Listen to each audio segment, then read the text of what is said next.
Salut à tous, sacré enjeu compliqué à présenter quand même, on est d'accord. Donc c'est Mathias Lorange qui est avec nous. Salut Mathias. Bonjour. Directeur des services digitaux de Ontex. Ontex fait des couches pour bébés, des protections hygiéniques pour les femmes et des couches pour EHPAD, adultes, seniors, enfin de lutte contre l'incontinence. Mais vous avez des marques propres. Juste, tu racontes un petit peu le double modèle d'Ontex aujourd'hui, boîte belge. Alors exactement. Donc Ontex, c'est une société belge qui est basée à Aalst, dans la partie flamande. Ouais. C'est un groupe international et aujourd'hui, la grande partie de la distribution est pour les retailers. D'accord, donc les marques distributeurs. Ouais. Et on a. Ah oui, c'est ça, c'est les marques distributeurs. Vous ne fabriquez pas pour des grandes marques concurrentes que je ne citerai pas là, mais auxquelles tout le monde pense. Non. D'accord, voilà, c'est ça. Et puis le deuxième canal de distribution, donc c'est le secteur de la santé. Donc les EHPAD, les pharmacies, par exemple les hôpitaux. Ouais. Juste pour donner une idée de la taille de l'entreprise, quand même, parce que grâce à vous, je l'ai découverte. Je dis pas de bêtises, c'est 2,5 milliards d'euros de chiffre d'affaires à peu près. 2,5 milliards de chiffre d'affaires. Citons un grand acteur, par exemple, qui est au sein de Procter. Ils font 7-8 milliards d'euros de chiffre d'affaires, 7-8 milliards de dollars de chiffre d'affaires. Donc c'est pas non plus, vous êtes un acteur qui pesait, quoi. On est un des acteurs principaux. Voilà, on va se marcher là.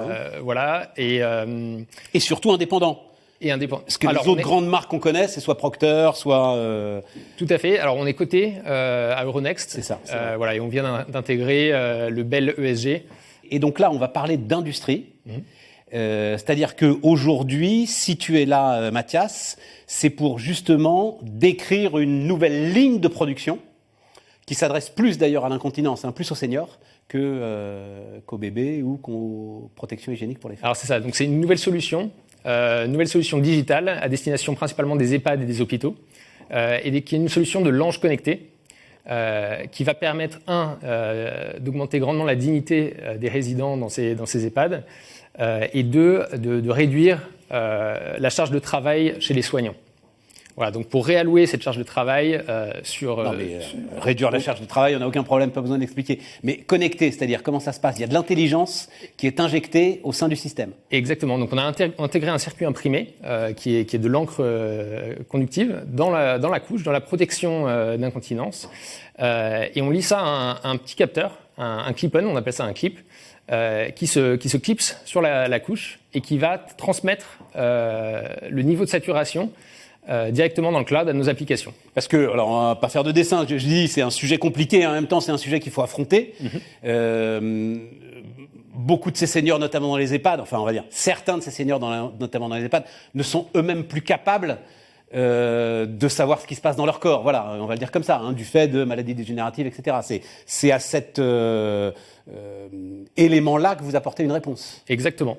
Et aujourd'hui, par exemple, ce qu'il faut savoir, c'est que les soignants vont contrôler ces personnes, vont vérifier leur protection. Donc il y a un impact sur la dignité de la personne. Le soir, pendant la nuit, on réveille les patients pour vérifier les résidents, pour vérifier la saturation, est-ce qu'il faut le changer ou pas, etc. Et souvent, c'est pas nécessaire.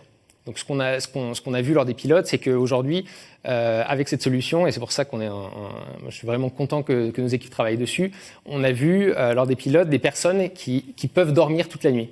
Des personnes âgées qui aujourd'hui étaient réveillées pendant la nuit, qui avaient du mal à se rendormir, et aujourd'hui on peut les laisser dormir tranquillement. Moins d'atteinte à la vie privée, à la dignité. Et des soignants aussi qui, au lieu d'aller courir vérifier 100 personnes, vont prioriser ceux qui en ont réellement besoin sans déranger les autres. Il y a forcément une question de coût quand même qui se pose sur un système comme celui-là. Alors tout à fait. Après, on a des coûts qui sont donc légèrement supérieurs sur la protection d'incontinence en elle-même. On a un petit clip-on électronique, mais qui a un coût, on va dire, relativement raisonnable. Notre modèle... C'est quoi? On peut avoir une idée, c'est quoi? 2, 3, 10, 15% plus cher?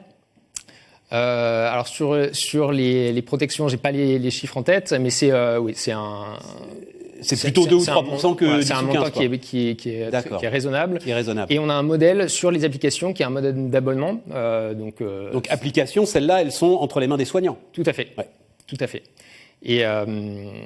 Et vraiment. Et donc l'idée, c'est dès qu'il y a besoin d'une intervention, s'il y a besoin d'une intervention, à ce moment-là, le soignant est prévenu sur son smartphone par l'ensemble de votre système. Donc il a son smartphone. On a aussi une application à destination des directeurs de résidence. C'est un procédé unique au monde que vous développez là ? Alors c'est celui qu'on a développé est unique. D'accord, il y a des procédés comparables. Il y a des procédés comparables, mais avec un fonctionnement différent, un mode de capteur qui est différent. Et le nôtre aujourd'hui est le plus précis. Et la solution aussi est la plus simple à installer dans les maisons de retraite. C'est-à-dire, pourquoi est-ce qu'il faut une installation particulière dans les maisons de retraite ? Parce qu'il faut des relais pour votre petit capteur ? Exactement. Après, on a choisi une solution qui est assez compétitive, parce qu'on a besoin que d'un relais, ou 2 dans les très grands établissements. Donc en fait, l'installation est vraiment minime.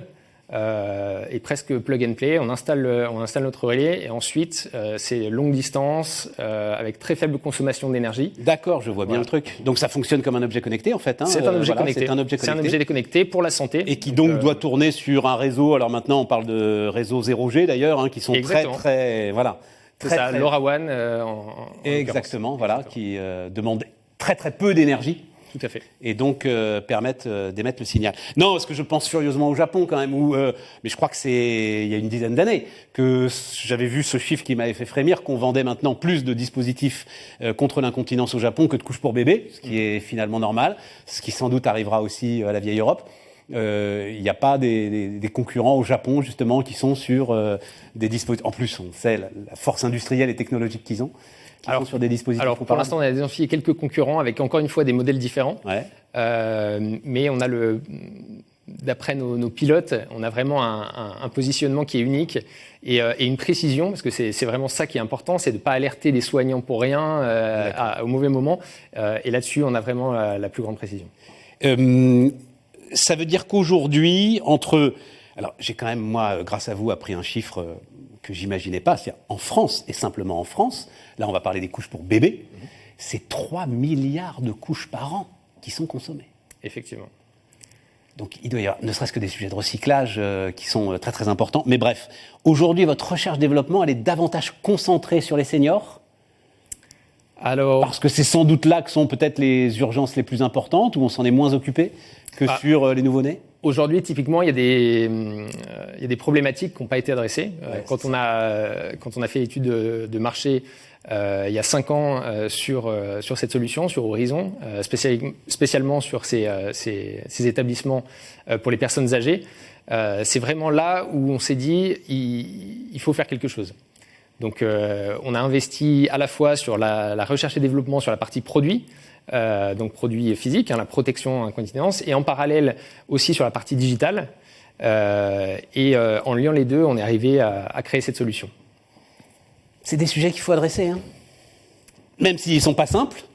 Et c'est pas simple d'en parler, mais c'est des sujets qu'il faut adresser. Non, tout à fait. Et aujourd'hui, on voit aussi il y a des sujets de transparence sur la qualité sur les soins et sur la qualité des soins.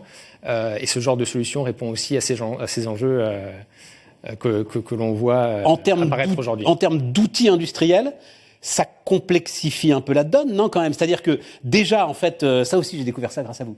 C'est quand même un truc sacrément complexe que de faire une couche, entre les injections de coton, de polymère, etc. et tout. S'il faut rajouter encore un petit peu plus d'électronique, c'est-à-dire que c'est une ligne de production qu'il a fallu monter de toutes pièces. Alors, la partie électronique est séparée, donc c'est vraiment le clip-on qui est réutilisable, rechargeable. Donc, oui, mais le circuit imprimé, il faut le mettre au moment de la... Le cycle imprimé, donc c'est de l'encre conductive qui est intégrée dans le corps de la protection d'incontinence. Ouais. Et donc là, effectivement, ça demande beaucoup de recherche et développement. Il y a des brevets qui ont été déposés, et ensuite, il faut l'industrialiser.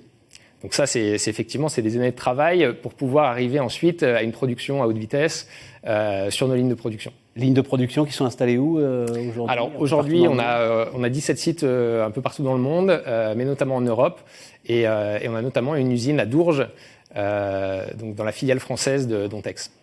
Je ne sais pas où c'est, Dourges, je suis désolé. Alors c'est à côté de Lille. Ah bah voilà. C'est dans le nord de la France. Dans le nord de la France, dans les Hauts-de-France. Voilà, exactement. Merci pour tout ça, Mathias. Mathias Lorange, donc, qui nous accompagnait. Ondex Digital Factory.